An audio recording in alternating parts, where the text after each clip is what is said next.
Hey guys, it's Jessica. And this is Kendra, and you're listening to Lucid Lab. We are in a new podcast studio today. We are. My crazy big ass house. Jessica has officially moved. We've been talking about it, I feel like, for a long time. And now here we actually are. And if you notice the sound is a little different, we're still dialing it all in. Yep. It's not completely set up the way we want it, but enough to record right now. And then we plan to do more things from this room just to help the podcast grow. We did our first TikTok live. We did. It wasn't as horrible as we imagined it to be. Well, we had some technical difficulties. I couldn't figure out how to read the comments. That's true. We'll be better for next time. Yes. But now we actually have a dedicated space that we can set up. It will stay set up. That is one thing I'm excited about with this. Yes. Is before we were always collapsing and resetting, or Jessica was, because it was at her house.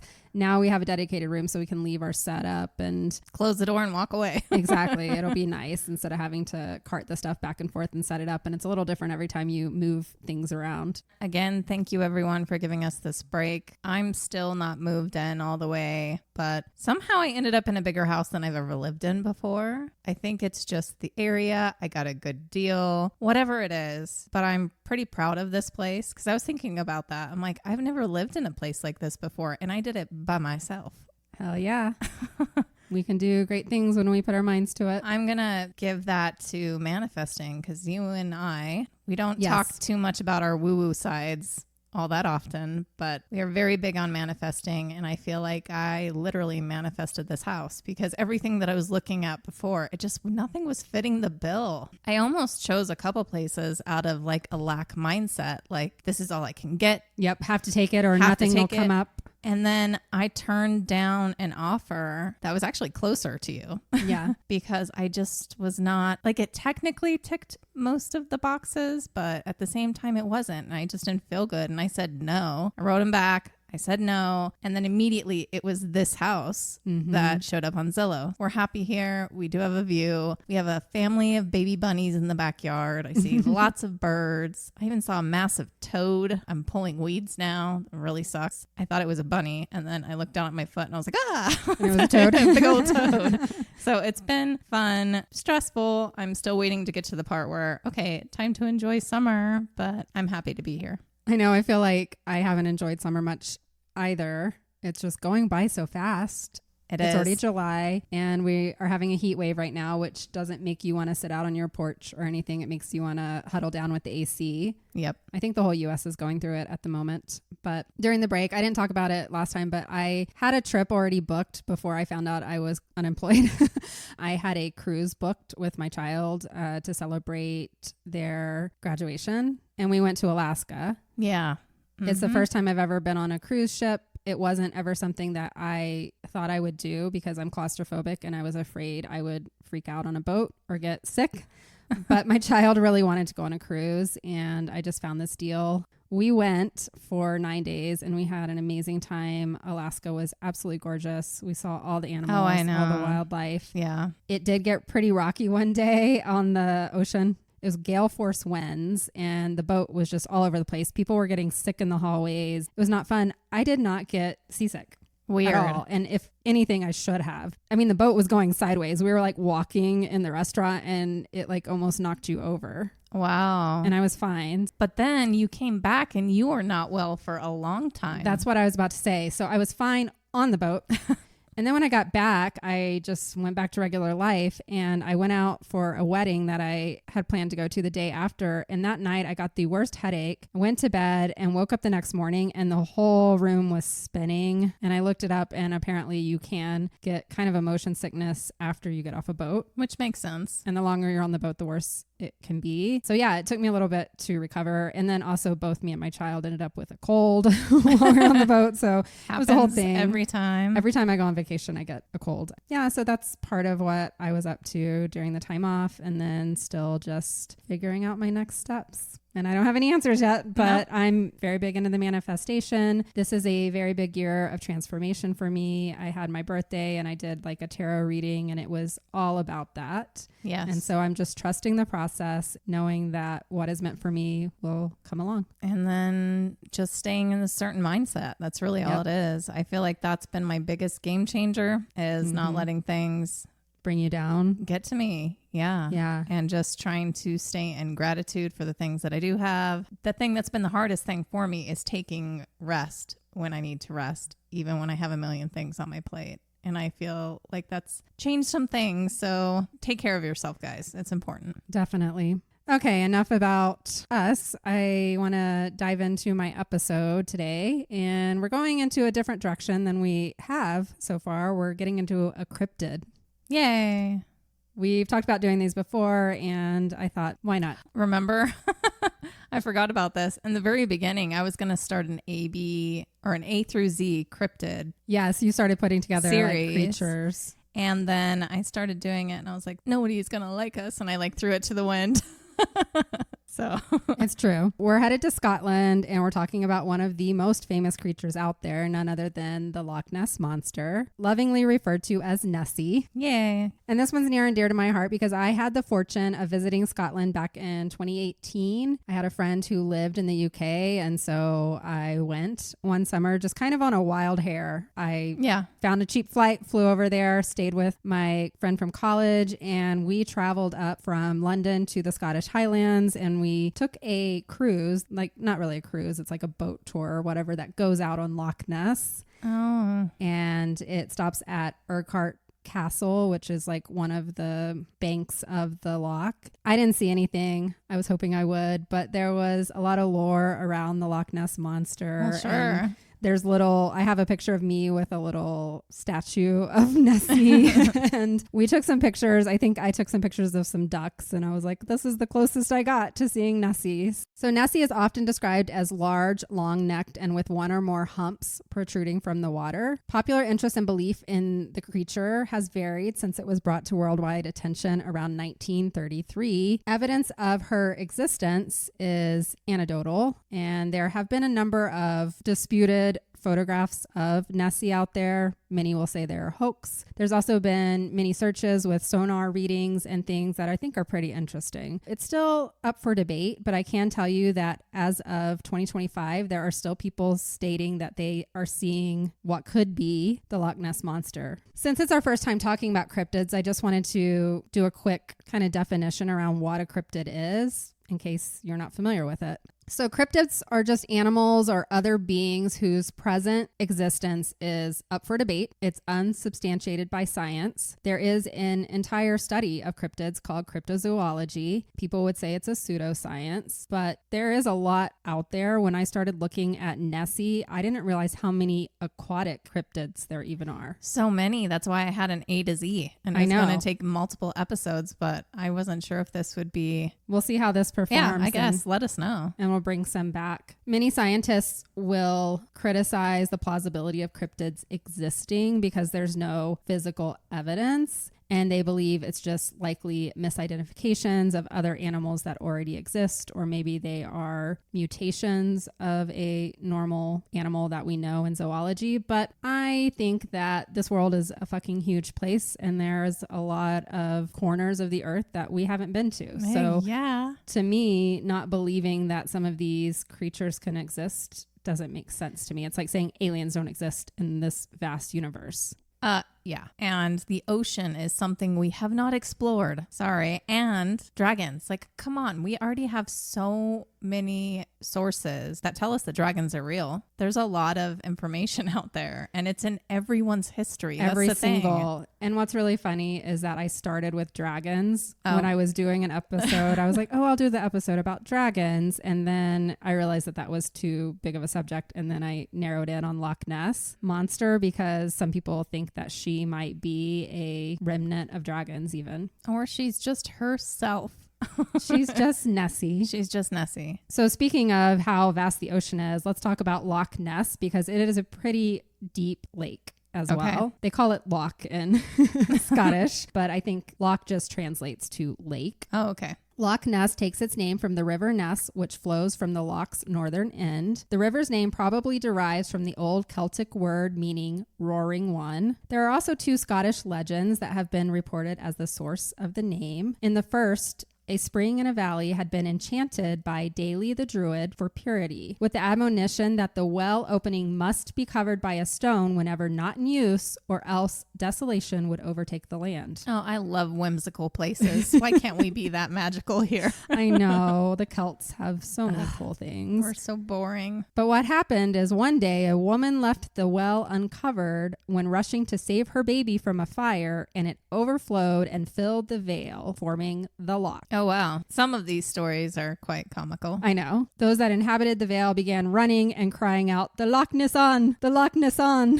So that translated to, there's a loch now where there wasn't before. And so it was named Loch Ness. Now there's a second legend that recounts the Irish woman Deirdre, who was the most beautiful woman of her age. And she was courted by the King of Ulster. His name was Conachar MacNessa. But she fell in love instead with his cousin Noas. Of course she did. She didn't want the king. They fled to Scotland and were married on the banks of the loch, but Noas was tracked down by the jealous cousin and king for marrying the love that he wanted. He was murdered. Of course he was. So many believe that is what the area is named after. And the lake was filled with her tears over his death. Probably. I bet she was forced to go and marry the king after. For all we know, they killed her too for her transgressions. How dare you Love my cousin. reject the king of Ulster. Also, the closest town to Loch Ness is named Inverness, which is also named after this cousin. Oh. And when I traveled there, I actually stayed at a little bed and breakfast that was very Scottish, where like the husband and wife came down and cooked you breakfast in the morning, and it was in Inverness.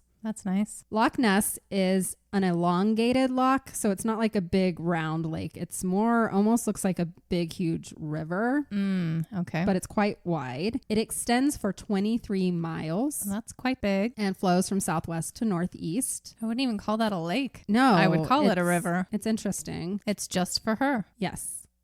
It's just for Nessie. It's her aquatic tank. It's her parking garage.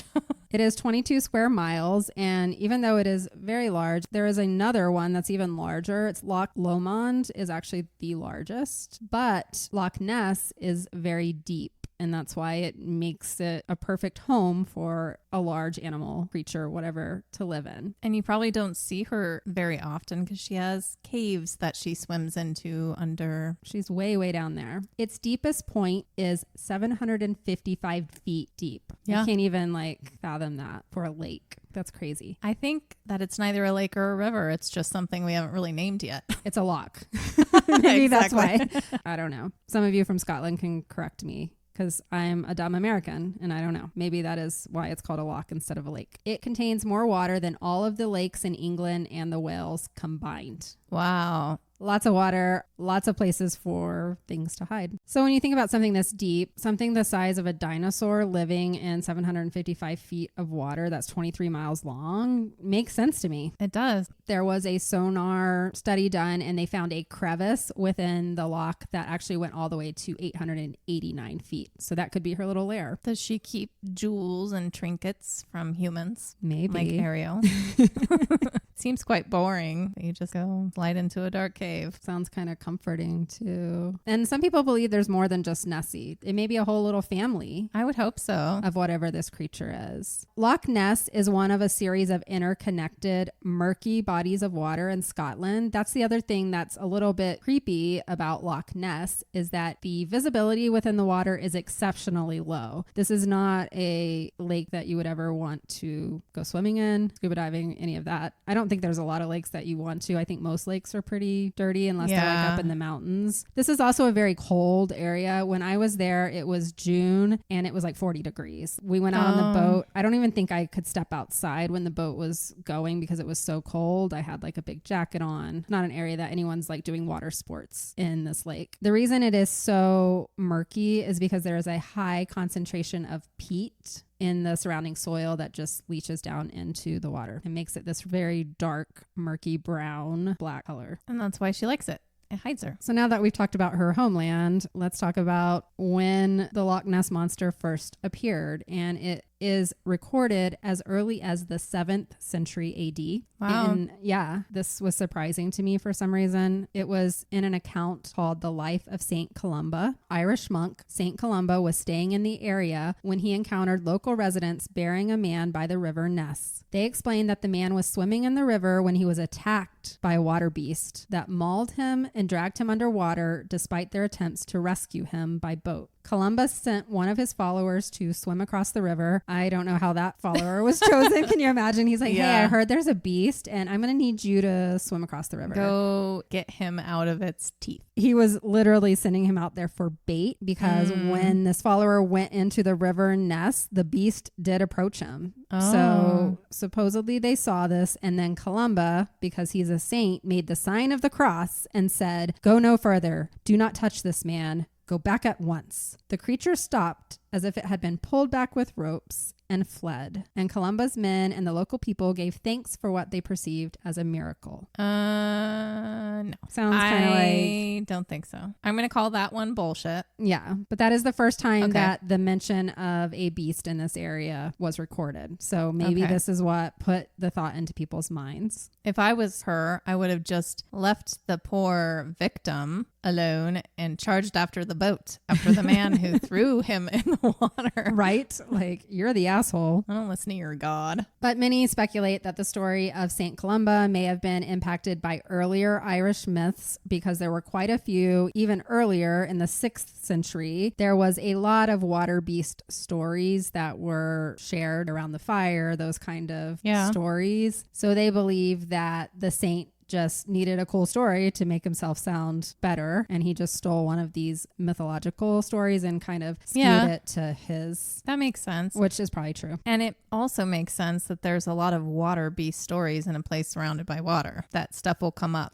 Especially people seeing things in the dark, in the moonlight, or whatever. In a really dark, murky lake that is really deep that nobody wants to go swimming in, of course. In the 1870s, a man named Mackenzie reportedly saw an object resembling a log or an upturned boat, but it was wriggling and churning in the water, and it was moving very slowly at first, and then it disappeared at an even faster speed. So that was another recording in the 1800s. That kind of sounds like a really large snake, the way he just described that. And then in 1888, Alexander MacDonald sighted a large, stubby-legged animal that was surfacing from the loch and propelling itself within 50 yards of the shore where he stood. Propelling itself? It had short, stubby legs. How is he propelling anything? He described the creature as looking like a large salamander. Oh, how is he propelling though? That doesn't make any sense. Maybe that's just how it looks. Like if you think about a snake, they kind of look like they're floating a little bit off the ground. That's what I am picturing when he says propelling. Propelling to me is like almost like jumping. I think he's shuffling is how I think. Propelling himself forward towards him. And you're little scared of stubby him? legs. And he's a large salamander. I mean, that would probably freak me out, to be honest. If I was just at the lake and a big, huge lizard came out. For all we know, they saw something like a Komodo dragon. And then that just got exaggerated over time because it's something no one had ever seen before. And then it just got bigger and bigger and bigger and bigger. And that happens. People exaggerate, just like when men catch fish. Or it was a baby Nessie.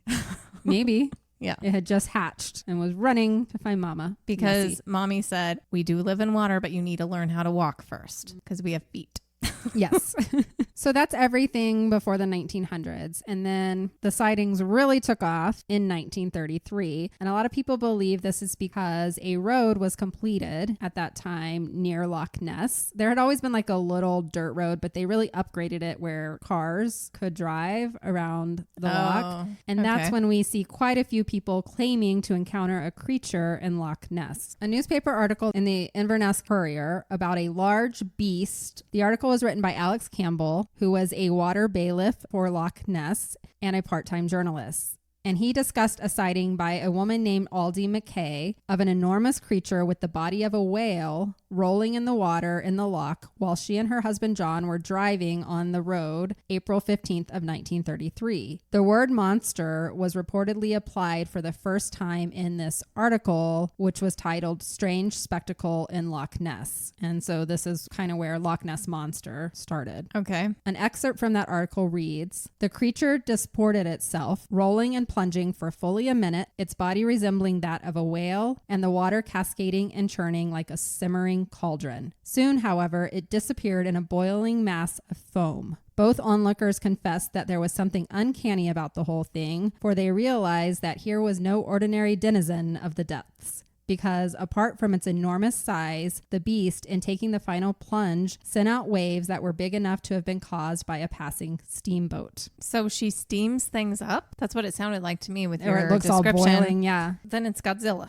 Godzilla. That's why I think some speculation as we get later into it is that she could have been a dragon. Oh, okay. Aldi McKay said that she had yelled, "Stop the beast," when viewing the spectacle. Okay. In the late 1980s, a naturalist would interview Aldi McKay, and she admitted to knowing that there had been an oral tradition of a beast in the loch well before she claimed to have seen this creature. So some people will speculate that she already had that thought in her mind. Yeah. Can I ask you a question? I don't know if you've gone over this or you're about to. I've always had at least the understanding anyway that she's kind of like a smooth dragon, like a brontosaurus. That's something what like that. I think of, and that's what the statue was when I went to Loch Ness. Okay. But we'll see, because I'm just going to go through kind of the timeline of what we know about Nessie and the sightings, and they're kind of all over the board. Okay. I will get to the most famous one, and it's the picture that everyone knows that looks like the brontosaurus. And I think why everybody considers that to be what Nessie looks like. But that doesn't really match a lot of the other cases in my mind. Maybe this area is just an underwater portal for alien species and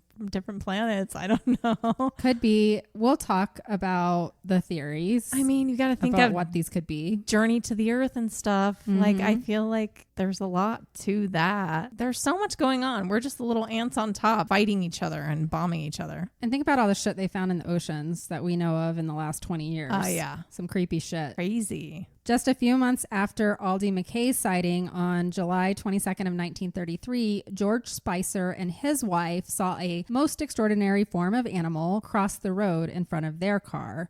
They described the creature as having a large body, about 4 feet tall and 25 feet long, with a long, wavy, narrow neck slightly thicker than an elephant's trunk. They saw no limbs. It lurched across the road towards the loch and left a trail of broken undergrowth in its wake. No limbs, so more like a snake? George described it as the nearest thing he had ever seen to a dragon or prehistoric animal. And he said it had a long neck which moved up and down in the manner of a railway. I don't know what he means by that. It's how they talked in the 1930s. He also said it had an animal in its mouth. Oh. And a body that was fairly big with a high back. But if there were any feet, they must have been of the web foot kind. And as for a tail, he said he couldn't say because it was moving so rapidly. And by the time they got up to where the animal was, it had already disappeared into the loch. Well, with the way that he's describing that, and I know this isn't the right area, but it sounds like an anaconda. Because if an anaconda is moving really fast, it can go up to 4 feet. They can be up to like 30 feet long. Its head could be up. It's going to have something in its mouth probably. And it's going to move really, really fast to get out of the way with its prey. Or it could be a lizard like we were talking about earlier, the ones that have the little tiny legs and you can't really see them. But 25 feet? I'd be freaked out if I saw that crossing I'd be the road. really mad at God for like making my body like that. Maybe it was one of those times of the years, you know how like coyotes have to come in town sometimes to get their food, and there wasn't enough for it by the shore, and it's like, crap, I gotta go inland with my tiny little web feet and go find this. And it was the chicken that crossed the road. So this was the first time, based on his description, that we start thinking of a dinosaur. And the dinosaur that they compare Nessie to is the Plesiosaurus. I'm going to show you a picture. Okay, that makes more sense. It's kind of like a walrus. It's kind of like a seal with a long neck in a way, or a manatee. They can come on land and move their little feet, sit around and stuff, but they're not meant to be there. Yeah, and something I just realized, I didn't help with the dimensions. It was also very wide. They saw the creature crawling, and then they also depicted that it was like 10 to 12 feet wide. So think a big like pot belly. So it couldn't be a snake. It's like a pot belly dinosaur. I don't know. It has a long neck coming off of it. It's like a It's like the body of a manatee with a long like neck. the legs that aren't necessarily feet, but they can hop themselves along, and they can go pretty fast on those things still. They can. Yeah. They move really fast. I've been to SeaWorld when I was a child and saw them. Stuff like this, I'm like, why is this such a stretch? Why for would your this not brain? be in there? This is really when it came out that Nessie is a dinosaur-like animal. The plesiosaurus being the one that they all compared it to was this one sighting by George Spicer in 1933. And this was also published in a local newspaper. And then it just became legend everywhere that there is a dinosaur creature, cryptid, whatever you want to call it, the Loch Ness Monster. It makes a lot of sense that it's the water animals. We're going to go to the dinosaurs and talk about all that and believe everything there. Those are the animals that would exist and evolve, especially if they live at very deep depths. Right. And they're the ones that probably survived whatever happened that wiped the dinosaurs. Yeah. So then a few months later, in November of 1933, there was a photograph that was alleged to depict the Loch Ness Monster. It was slightly blurry, as every single cryptid picture ever is. Nothing's ever clear. And even if it was clear, we'd be like, that's... This day and age, yes, we would believe it's AI. AI or just someone really good at the monster makeup and, all that stuff. At a closer look to this picture, some say that it actually looks like Hugh's Labrador retriever dog that he had taken for a walk that day, and it's suspected that the photograph is actually just his dog fetching a stick from the loch. The way it's shaped, it looked like a monster, and he said it was. Okay. Others have suggested that the photograph was depicting an otter or a swan. The original negative was lost. Conveniently. It's really hard to keep those negatives, actually. Yeah, but in 1963, Maurice Burton came into somehow possession of 2 lantern slides that were contact positives from the original negative of this picture from 1933. And when he projected it onto a screen, they revealed that it was just an otter rolling around at the surface. Oh. You know how otters do. On January 5th of 1934, a motorcyclist, Arthur Grant, claimed to have nearly hit the creature while approaching the northeastern end of the loch. It was about 1 a.m. on a moonlit night. According to Grant, it had a small head attached to a long neck. The creature saw him and crossed the road back to the loch. Arthur described it as a cross between a seal and a plesiosaurus. Okay. He got off his bike and followed it to the loch, but by that point it had skittered off and all he saw were ripples that something had in fact been there. Okay, but for something as big as what was described, all the vegetation down into the lake would just be flattened, don't you think? I would think so. Unless there's nothing there, but I'm imagining there's a lot of vegetation that leads up to the I would think so. Lake. As there are for most lakes. Unless it uses the It already has a little trail. Human path. It stays on the trail, Jessica. It follows the rules. It's intelligent. When Arthur Grant produced a sketch of the creature that he saw and zoologists and paleontologists looked at it, they all decided that it was either an otter or a seal and that he had just exaggerated what size it was. So everybody writes everyone off. I feel like in every single sighting I'm going to talk about. We are too, in a way. Sometimes we don't know them personally. One of the important things about talking to someone with a sighting is like, what is their credibility? Who are they as a person? Like if you came to me, you were very serious and you were like, just the Mothman almost took me.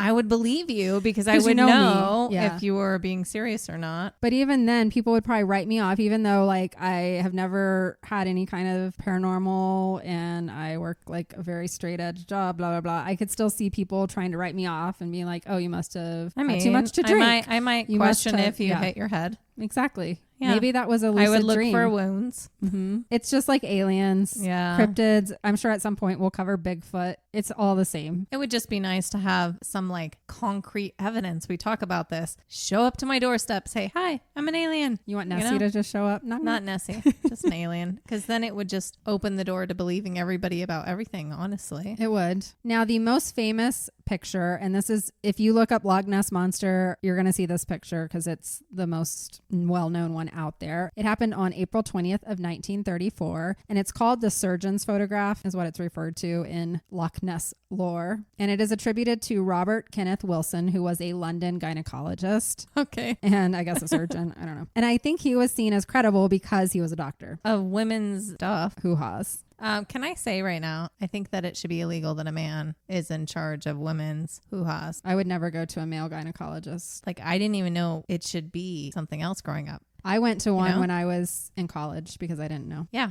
And I'll never do it again. Oh my gosh. Not that he was creepy or anything, but it's just, I don't like it now that I'm older. The guy I went to was married. I just can't imagine being married to a man. And then wanting to give him any part of your hoo-ha? Yeah, I would struggle. No, I can't imagine anything. I've heard too many horror stories now. I feel like the men that choose that profession might have ulterior motives. How do you even attempt to choose that? The only person who should ever attempt to choose that is a woman, plain and simple. This is the 1930s Nessie. when women were only allowed to be midwives. So he was probably actually a surgeon that helped in like C-sections and such because women weren't allowed to be surgeons back then. So it makes sense. Yep. We won't demonize that anymore, but I agree. I'm also in my man-hating era, so.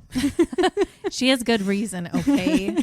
She has very good reason. A very good reason. Since it's brought up and I talked about transformation in every way, not only did I lose my job this year, but the relationship and the man that I may have mentioned on here several times is no longer in my life either. So it's all good. It's all fine. It's good. It's fine. And it's a big, big, big step. It's a big step, but things are revealed to you when the universe wants you to see them. Yep. Anyways, man-hating era. There you go. That's why. Unlock.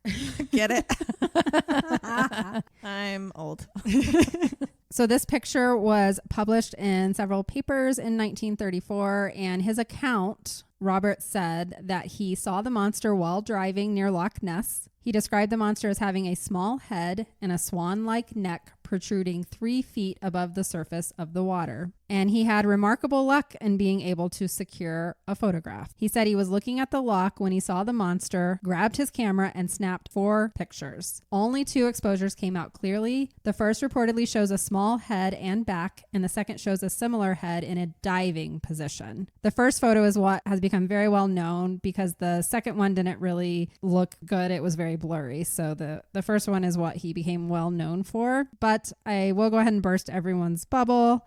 That photo was considered the most evidence for over 60 years that Loch Ness Monster existed. And it was a pool noodle. And in 1993, there was a documentary done on Discovery Channel called Loch Ness Discovered, and they analyzed the uncropped image and found a white object visible in every version of the photo, implying that it was on the negative. And it was believed to be the cause of the ripples, as if the object was being towed, although the possibility of a blemish on the negative couldn't be ruled out. But they did an analysis of the full photograph and they realized that what had happened was the scale was off. And the object, when you really looked at that photograph and took into account this white spot on there, the object was small, only about 2 to 3 feet long. So they knew it had been set up. It was a hoax. Oh. And in fact, Christian Sperling, who was the son-in-law of an actor and big game hunter M.A. Weatherall, which we'll talk about him here again in a minute, admitted that the photograph was a hoax, I guess kind of on his deathbed confession in January of 1991. That's a long time to hold on to something that you probably thought was like this tiny little like prank thing, and then you had to just keep your mouth shut because you put it out there, and then it became like the photo, and then you can't recount it, and you're probably making money off of it. So this is a whole conspiracy behind it. In the 1930s, this man I just mentioned, M.A. Weatherall, his full name is actually Marmaduke, which I think is just a funny name. So many names. He He was a big game hunter. Like he looked for trophies, and he went to Loch Ness to look for the monster. And what were you going to do? Kill it? I don't know if he was trying to just capture it. Anyways, he claimed to everyone that he had found footprints of the Loch Ness Monster, but it was revealed through this newspaper that it was a hoax and that he had actually shown up there with a hippopotamus foot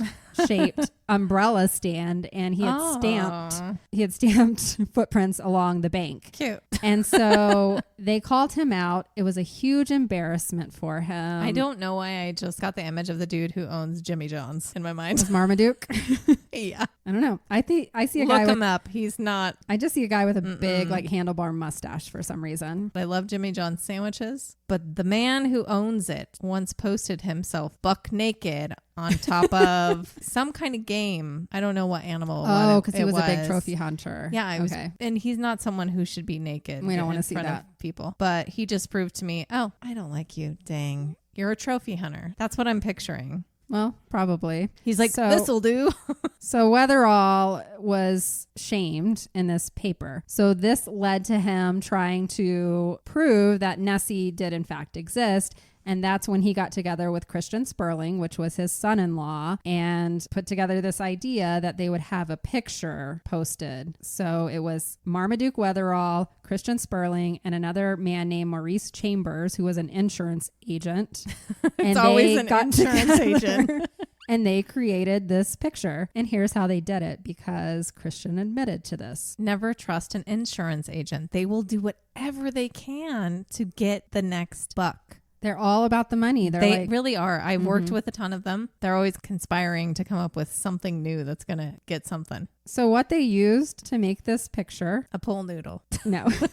It's the 1930s. They don't have pool noodles yet. Damn it. But they bought a toy submarine from F.W. Woolworths. Okay. And then they made a head and a neck from wood putty and attached it to the submarine. And then they were pulling it along and taking the photos at the scale so it looked like the beast. Okay. So yeah, that's all that picture is. So when you see it, it's a toy submarine with some wood putty making it look like a little brontosaurus. That's crazy. But people believed it for a really long time. 1991. Wow. Yeah, I would be embarrassed to admit that as well. And I would have to wait till my deathbed. And they couldn't admit it because Marmaduke had already been completely ostracized for his hippopotamus stamping. So they couldn't then say, oh, he also faked this photo. How would you believe that anyway? You're not going to see Nessie twice. You're not going to see her footprints and her. People were just that gullible. Well, no, because Marmaduke wasn't associated with the picture. When the picture came out, it was from Christian Sperling, and Marmaduke was just in the background. The only reason we knew he was connected is because Christian on his deathbed said, by the way, this is what happened. That makes sense. So it wouldn't have been connected to Weatherall. He did it on purpose to get back at the paper for embarrassing him. He embarrassed them, I guess, or pulled one over because they believed it. For a really long time. And the whole world believed it for 60 years. But because of this picture, there were several books published. There was actually a search financed by a man named Edward Mountain, and 20 men with binoculars and cameras positioned themselves around the loch from 9 a.m. to 6 p.m. for 5 weeks, beginning in July of 1934. That's a long time. That is a long time. They were like determined they were going to find Nessie. There were about 21 photographs that came from this search, but none of them was considered conclusive or evidence that anything existed. She's like, I see you. I'm not coming up. It's just like Bigfoot, right? Anytime when you try to go out for them, they're like, nope.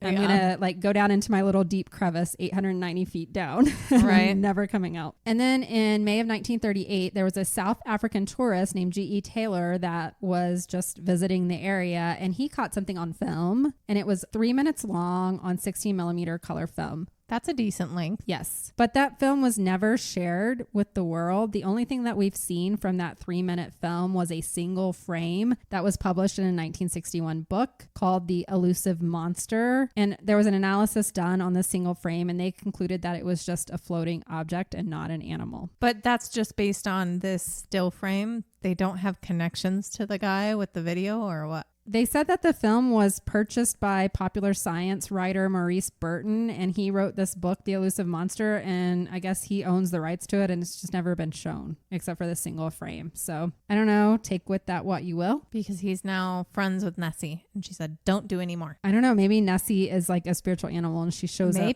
and says, no, nobody can know I exist. Maybe she gives gifts. Maybe she's an alien. And you go and see her and she says, don't talk anymore about me. Or I'll drag you down to I will give cave. you a golden egg if you behave. So that's everything from the 1930s, which was the most notable time for Nessie, but it keeps going. We have many more stories, like I said, right up until 2025. So we're moving into the 1950s, and in December of 1954, there was a fishing boat called the Rival 3 that went out with sonar, and they actually found a really interesting recording. It noted a large object that was keeping pace with the boat, and the object was said to be at a depth of 479 feet.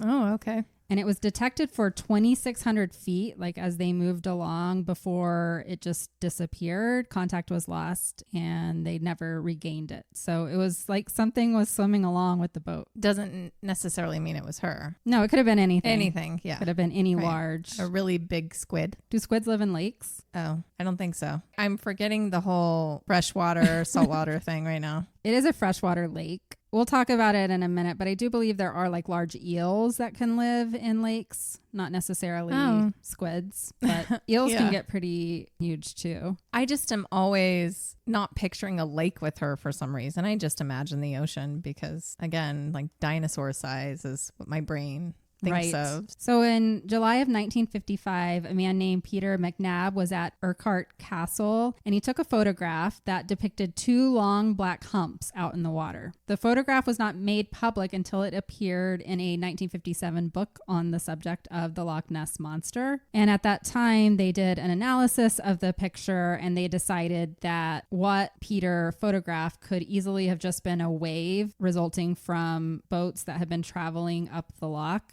And so they don't believe that it was actually like the humps of a creature. All those photos from back then, black and white. Yes, they were. But we'll find as we keep going, we still don't have any really good, clear pictures today. But think about it, like when I am out taking pictures on a lake, I know this because when I was in Alaska, we went whale watching and I was trying to capture a picture of a whale. They literally just look like driftwood. Oh. Mm-hmm. So I know just from my personal experience that if you're trying to catch an aquatic animal, it's hard. It can be really hard. I mean, even just trying to take pictures of my cats or dogs or anything can be impossible. So you're trying to catch. You're like trying to get their face, and at the last second, they go, what? Yes. Turn their head. And then they're just a blur. Yeah. And it's the same thing. And you're taking it from an island that's not moving. And there's a huge lock out in front of you. And you see something and you try to capture it. It's just not going to translate well. No, that's why I do video now. And then I just keep hitting the picture button at the same time.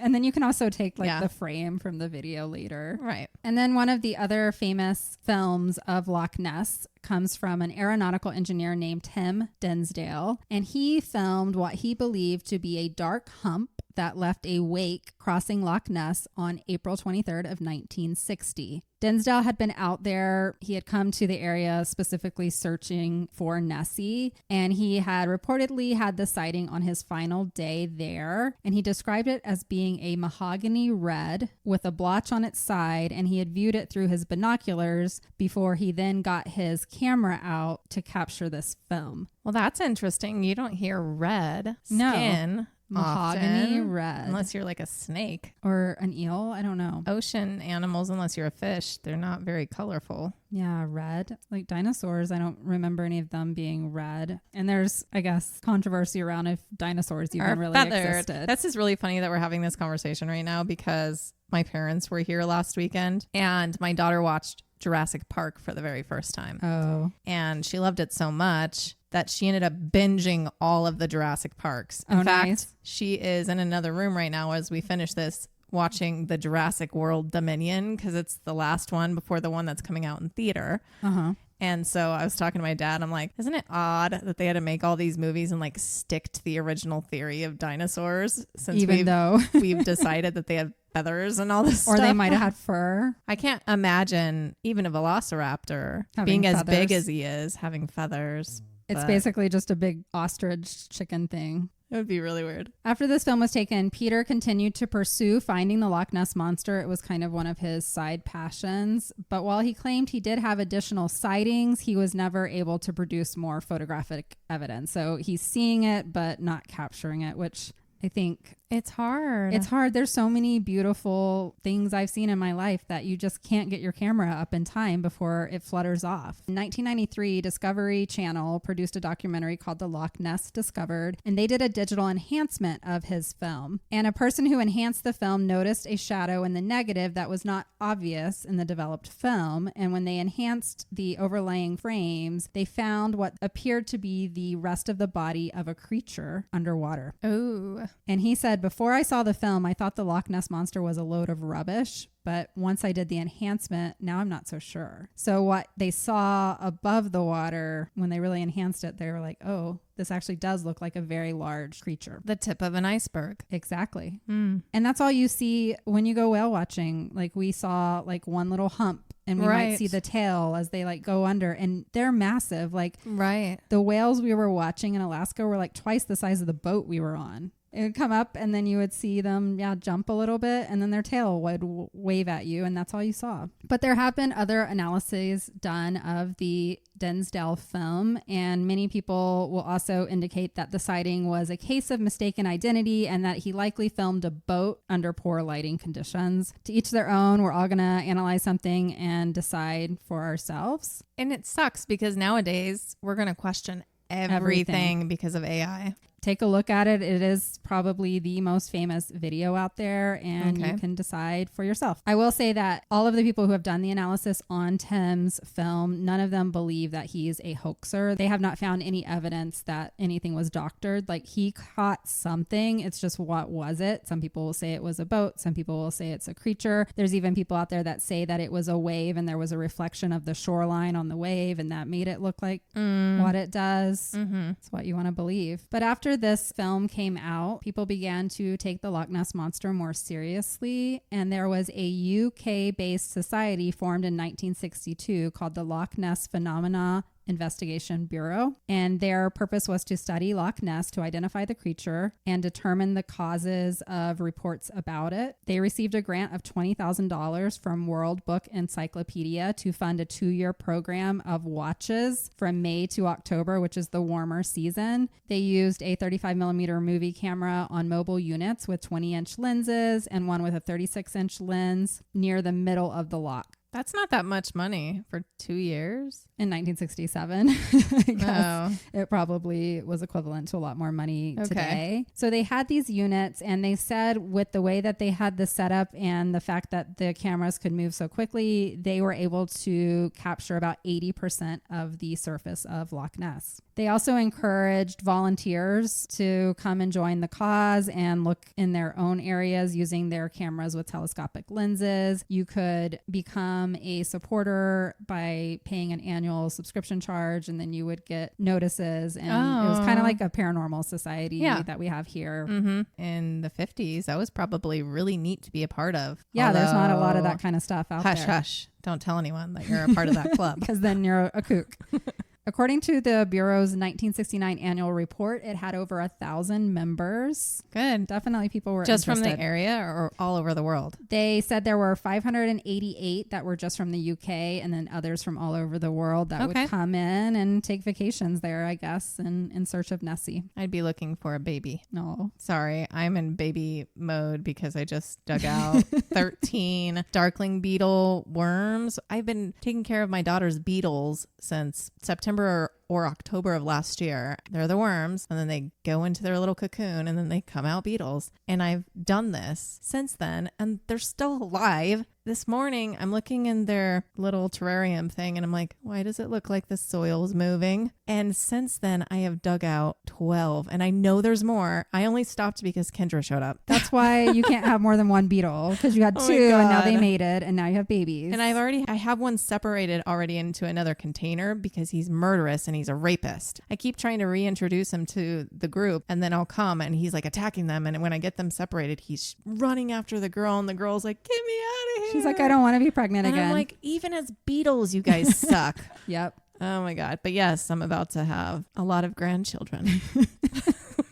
They're not very cute, to be honest. I don't know. They're worms. I was right about now. to be. Stop sending kids home from school with science projects, because then they become mom's pets forever. Yes. We had an anole lizard that was sent home with my oldest child in 2nd grade, and they were only supposed to live like a year. I was like, sure, we'll take it. It lived for 7 years. Wow. And it was really cute. Her name was Maria, but we had to feed her live crickets. Oh. And so, yes, what you said, it became my project. And I remember going out on Christmas, like Eve, trying to find live crickets to feed our lizard. It's stressful. It's very stressful. I mean, especially when I have to separate him from killing the girl. One of the girls, I think there's 2 guys guys, 2 girls right now. Like it'll just be out of the sight of my eye. Like my mom brain zooms in and I see that she's like fighting for her life. And I'm like, and I have to like try and separate them. And it's so much work. Women are never safe in any species, apparently. It just sucks. Ugh. Anyway. Okay, back to Nessie. Tangent. I just literally have soil in my fingernails still, so I'm thinking about it. In 1972, a team of zoologists from Yorkshire's Flamingo Park Zoo went searching for the monster, and they discovered a large body floating in the water. It was a corpse that was 16 to 18 feet long and weighed as much as 1.5 tons. Oh, I feel like I have heard this. And it was described as having a bear's head and a brown scaly body with claw-like fins. Not that. Nope. Not the bear's head part. The creature was placed in a van to be carried away for testing, but police seized the cadaver under an act of parliament prohibiting the removal of unidentified creatures from Loch Ness. It's because it was their experiment. I don't know. That is kind of weird that parliament had that. Mm-hmm. It was later revealed that Flamingo Park Education Officer John Shields shaved the whiskers and otherwise disfigured a bull elephant seal that had died the week before, and then he dumped it in Loch Ness to try and dupe his colleagues. Are so macabre. So many hoaxes around Loch Ness. Like people are just trying to make it happen too much. I mean, back then, what else are you gonna do? How exciting is it really? But this guy went and found a dead, that's pretty gross. Like you're messing with a dead animal to try I'm digging worms out of dirt right now. He was already dead. Unless he killed him, then that's fucked up. And he could have, who knows? He was 1.5 tons. Yeah, that's like I'm lot wondering of how. work. And he shaved it. Well, because that's really not cool. Kind of, furry. Although we eat fish and we gut them and we shave them. Yeah, but it's not like too far fetched. I would say for fishermen out on a bay who deal with that kind of stuff, maybe it's not that far fetched. I'm feeling like this guy probably should have been looked into. Like if it was today, I would say go check his hard drive. Go look. Go search his basement. Yeah, go look in his shed. Is there a well? I know. Ugh. Is he dropping buckets down there? It puts lotion on its skin.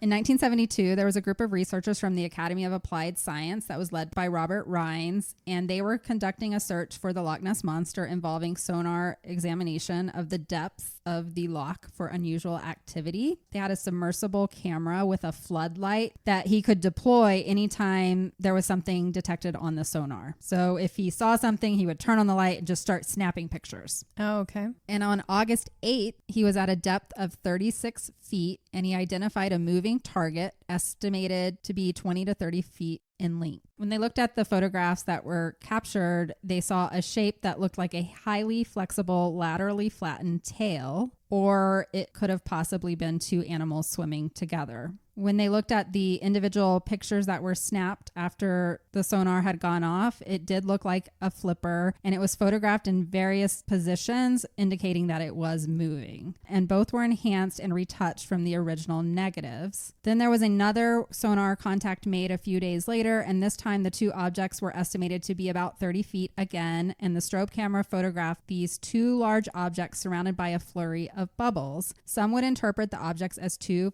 plesiosaurus-like animals, suggesting several large animals were living in Loch Ness. So this is the first time we really started thinking there might be more than one. Oh, okay. But this photograph was never published and you can't see it. So that one's interesting. I don't know if maybe it is a government cover-up. I don't know. It's weird that when we hear that there is something that people have seen and they talk about it and say, this made me believe, but we can't see those pictures. That makes me really question what's going on. Oh, yeah. I believe they know so much more than we do. They're aware. Yes. And why are they keeping it secret? Because they were doing some kind of experiments? Is it like Isle of Dr. Moreau, where they were taking people and animals and kind of splicing them together? That's what I was thinking with the whole bear head thing. Mm-hmm.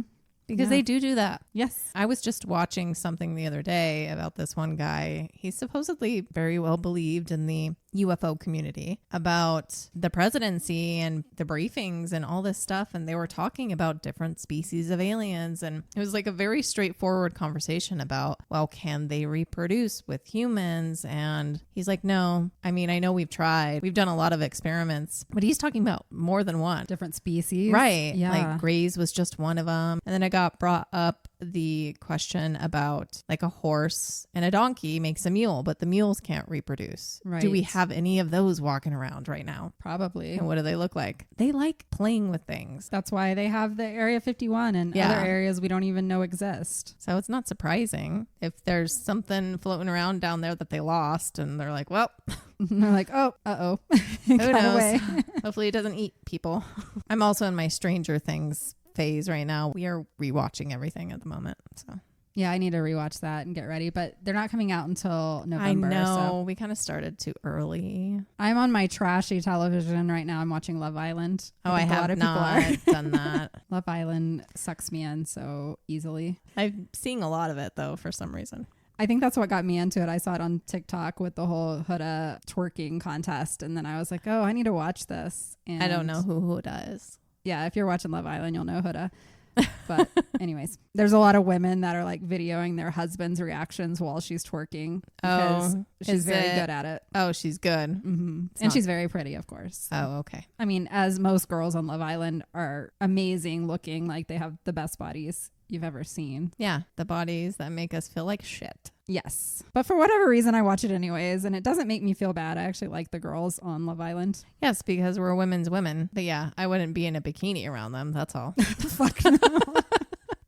Hell no. Anyway, we keep doing this. Loch Ness. In 1987, Operation Deep Scan was conducted. That sounds very official. There were 24 boats that were equipped with echo sounding equipment, and they went across the entire width of the loch, and they had simultaneously sent acoustic waves to try and stir things up. According to BBC News, the scientists did make sonar contact with an unidentified object of unusual size and strength. The researchers returned, rescanning the area, and analysis of the echo sounder images seemed to indicate that there was just debris at the bottom of the loch, and they did not capture any kind of motion. I don't know what kind of debris would be down there. Some speculate that based on the size, it's possible that there were seals that had entered the loch down there. I don't know how seals got in there, but we know that elephant seal was found and you know, used in the past. Seals always amaze me. They can just hang out in the sun forever and then go hang out underwater. To the deep I depths. know. They're wild. So that takes us into the 2000s. When I was researching this, there were lists and lists of sightings, and I'm trying to just highlight the ones that I thought were the most interesting. There are more. I will give a website at the end of this episode where you can go and look at every sighting that has ever been made of Nessie, and there's a lot. Yeah. In May of 2007, there was a 55-year-old man named Gordon Holmes that videotaped what he said was a big black thing in the water. It was about 46 feet long in his estimations, and it was moving really fast. Loch Ness Monster watchers would describe it as among the best footage ever seen, and the BBC Scotland would broadcast the video on May 29th of 2007. Oh, 2007. Wow. Yeah, and they also interviewed Gordon. But some people dismiss this as well. You can go and watch this. A marine biologist at the time suggested that the footage was just capturing an otter, a seal, or a bird. Or a bird? A really large bird moving really fast. And swimming in the water? I think that's the hard part. And like, I'm picturing it myself because I went out on that loch. Mm-hmm. It's enormous. Like when you're out in the middle, you can't see the shore around you. Okay. And also just my whale watching experience recently in Alaska, it's like I could see, who knows what any of these animals could be. I mean, it's a very strange feeling being that far out into the water with nothing around you. Very strange. Yeah, I had a balcony on our cruise ship and I would step out there. And in Alaska, it doesn't get dark till like 11 p.m. So I'd be out on the balcony at night just looking out and you see nothing. Nothing. In certain parts. A lot of areas of Alaska, you see the shoreline, but there were definitely times we're just out in the middle of the ocean and you're just looking down and it's dark and very... I don't know. Makes you feel very small. It does make you feel small and scared because I don't feel like there's nothing when I'm out there. I'm like, there are millions of things beneath me right now. Absolutely. And it goes on forever. It's so deep. Like I was in the, I think Gulf of Alaska is where we were. I don't even know how deep that went and what kind of creatures live in there. You have to just kind of like disassociate really to just not lose your mind. Yeah. And you it's have really to neat. be careful. You know, there's the whole call of the void when you're looking over. I I did not have that, for but sure. people do. That's why people jump off cruise ships. I believe it. I might do it if I'm high. Don't let me get high on a boat out in the middle of the ocean. There was another big famous picture from George Edwards in August of 2011. He claims to have been searching for Nessie for over 25 years. He spent 60 hours per week on the loch, and he claimed he found this creature eventually, and he took pictures, and there's 3 humps in it. And he did in 2013, just 2 years later, admit that it was a hoax. That sucks. These guys are not helping anything. I think they just want to be famous. I don't know. But then you're going to be famous for being a fucking fraud. So what's the point? Because they think they can pull it off. And they're like, I have no other ideas in my brain to make it big. So let me do this. There was a satellite image captured on Apple Maps in 2014 that I thought was kind of interesting. And it shows what appears to be a very large creature just below the surface of Loch Ness. It appears to be about 98 feet long, which is very, very large. People will also try and explain this away, saying that it was just a ripple caused by a boat or a seal or a floating wood, but who knows? It is interesting to take a look at that too. And the website that I give you at the end of this, I think will show you some of these pictures, or at least where to go find them if you want to check them out yourself. I just had a really strange nostalgia moment of being a teenager on like my old dial-up and like looking at the shit because I was just interested in like looking Google Maps and stuff. Yeah, like looking into cryptid stuff and like, ooh. And like just reading these old websites that people put together. They're really neat. It's really interesting, and it's a fun path to go down. And there are so many cryptids that we can talk about. And so, if you guys like these episodes, we'll do some more. I actually, because of this, chose one for our lab reports. Oh, okay.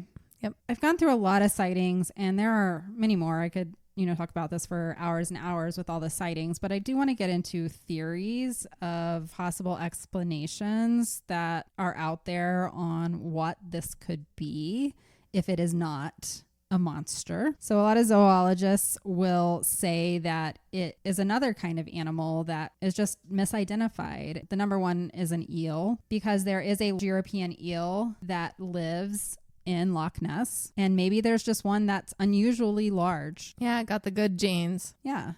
It's the basketball player of the eels. Right. And he's lonely because he's singled out, and so he likes to go up and catch some air every now and then. The other eels don't want to play with him because he's like the mermaid. Yeah, he's too large. And they're like, you're going to hurt me. We can't wrestle because you're 5 times my size.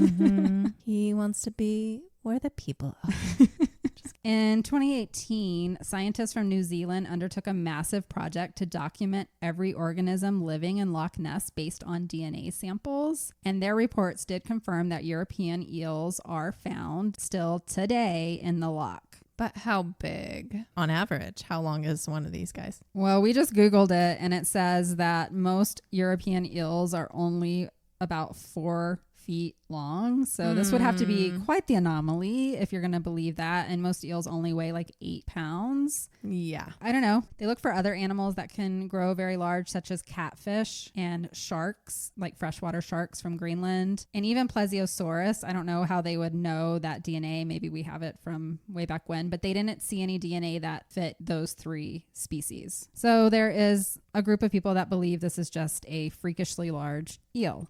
I disagree. Now, this is one of the more comical theories. There was a 1979 article by a California biologist, Dennis Power, and he suggested that based on the photograph that looked like the little head coming out of the water, that it was actually an elephant in the loch. What? And he suggested that there were traveling circuses going through at the time, and maybe one of the elephants got off to go bathe in the loch, and that's what they saw. Swim in deep lakes. They go where they can stand. Yeah. They're not that dumb. That one's pretty far out there. Okay. It is, but it's one of those things where you're like, could have been that one time they caught it and then it just became a legend, right? This person's like, there's a circus in our lake. I have to take a picture. And then someone's like, that looks like Loch Ness. Others suggested Greenland sharks and catfish. I already kind of went over that, saying that DNA was not found when they did their study. A Greenland shark can reach up to 20 feet in length. So that one seems like it could possibly be. Yeah, that's pretty big. And I don't know how you would capture the DNA of every single thing in the loch. So it's possible there's a shark there. Right. And the Wells catfish is the type that lives in those areas. Catfish can grow to about 6 feet. If they're larger, they can be about 220 pounds. So I still feel like the shark is probably more likely if we're going to think it's an animal that already exists. The other thing is that the loch tends to have this wake that comes out of nowhere. So usually the wake would come when like a boat passes by and then you get like the big waves. But there is something about this loch and the way that the wind currents come that wakes can just come out of nowhere. Okay. And so some believe that's what is captured in the pictures, or when people are driving and they look over and think they see something, it could just be one of those freakish wakes or waves in the middle of the loch that makes you think you're seeing a creature. And it's been the power of suggestion for how long? Right. It started in the 6th century. And then to get into even more sciencey land, there is an Italian geologist named Luigi Picardi who proposed that there is a geological explanation for these ancient legends and myths, because he noted that in the earliest recorded sighting of a creature in the St. Columba account, that the creature's emergence was accompanied by loud roaring, and the Loch Ness is along the Great Glen Fault, and it could be a description of an earthquake. And many reports consist only of a large disturbance on the surface of the water, and there could have been a release of gas through the fault, and it may have just been mistaken for a creature when it was just a roaring burp from the earth or something. I mean, that explains a couple of things, but not every witness and experience that everybody has said.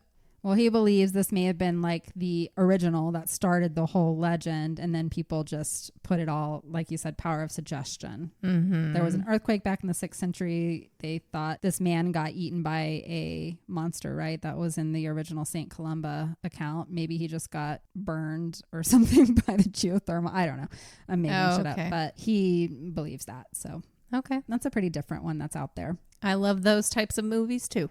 We like them all. And then last of the theories that I'm going to share on here is from another biologist who believes of possible candidates for what Nessie could be, and that is a long-necked giant amphibian similar to a newt, and it could just be another freak of nature, literally. It's really hard to imagine a really big newt, because a newt is so baby. Unless it was a prehistoric newt. I can't even think of a newt as anything bigger than the palm of my hand. And what's really interesting is while I was researching Nessie, I came across another large lake monster that lives in Scotland, and his name is Morag. Have you ever heard of Morag? I have not. I haven't. This one has been sighted on land and lives in a different loch in Scotland. I didn't have time to go into Morag, but it kind of suggests that maybe there just is a species of animal living in Scotland that nobody has identified if it's in 2 different lakes. It could be 2 gods. And so if you actually do see them for real, like it's a special thing. Yeah. And that's it. Like some people have, and it's real. And the rest of us are just like, I saw it. Take a picture. And it is just a wave or a wake or blah, blah, blah. But yeah, I believe there are very, very special creatures here. And you're like touched by an angel almost if you get to see these creatures, right? Yeah. Like they bring gifts. So in looking for all of the latest and greatest information, the one website that continues to run today and has had 2 reported sightings of Nessie just in 2025, and they had 3 in 2024. You can follow them at the official Loch Ness Monster Sightings Register, and that's at www.lochnesssightings.com. And that's where I pulled a lot of this information, and you can find links to different pictures and videos, and, you know, spend your late nights falling down the cryptid rabbit hole. I like it. There are several other aquatic monsters out there across the world. Morag was the other one I came across. I know that there are even some here in the US. There was one that was like a giant toad person thing. Person thing. You went far with that one. I was like, wait a second. I have toads in my front yard now. A giant toad creature, not person. I was like, wait a second. But there could be a toad person. All right. Well, now there. I'm picturing just like the frog from Princess and the Frog, and he's wearing a suit. Walking down the street. He's really cute. Is there really a lake monster living at the bottom of Loch Ness in Scotland? Yes. Why not? I mean, to me, anything is possible. Why not? Why are we even questioning this crap anymore? Or maybe there was something many moons ago, back in the 6th century, and it has since passed on, or it's continued to have babies. Right. Maybe it's like a whale and they're constantly moving around the world, and, Lake Loch or whatever is just one of its many stopping points. And that's why you only see it every now and then. Or it got caught because they mentioned that the seals weren't originally there, but they got pushed into the loch. They get sucked in through the river that comes from the ocean, and maybe some large creature during a crazy storm or a geological event, when that earthquake happened, whatever, it pulled something in to that loch, and now it's trapped there. It can't get back out. It's too large. It's not supposed to be in the loch. It's supposed to be out in the sea. It's some ocean creature that we don't even know exists because it's at miles and miles down in the ocean that we can't get to. And it ended up in the Loch Ness. And died? Maybe. Could have died. For all we know, it's dead. Because if you're going to assume that a cryptid or this legend of an animal is just going to just keep on living forever, then you are also saying, I believe in gods and eternal life and all of these things. So you have to make up your minds, but it could be dead. So that's where I go if I had to reach a conclusion is, do I think something is still there today? Probably not. Okay. I think there are large animals there today that people now, because of power of suggestion and all of that, believe could be the Loch Ness Monster. Mm-hmm. The biggest sightings were in 1930. So I think if there was one, it was in the early 1900s. This is almost or 1800 years later. Exactly. And, I think about how long tortoises live, which now I have to look that up. So tortoises can live up to 150 years. Wild. And now I just saw something that just changed my whole idea, because I looked up what is the oldest living animal in the world, and the Greenland shark came up. There you go. And they can live up to 400 years. So maybe that's what Nessie is a very freakishly large Greenland shark. Or she did exist and she's just not there anymore, but that's what people see.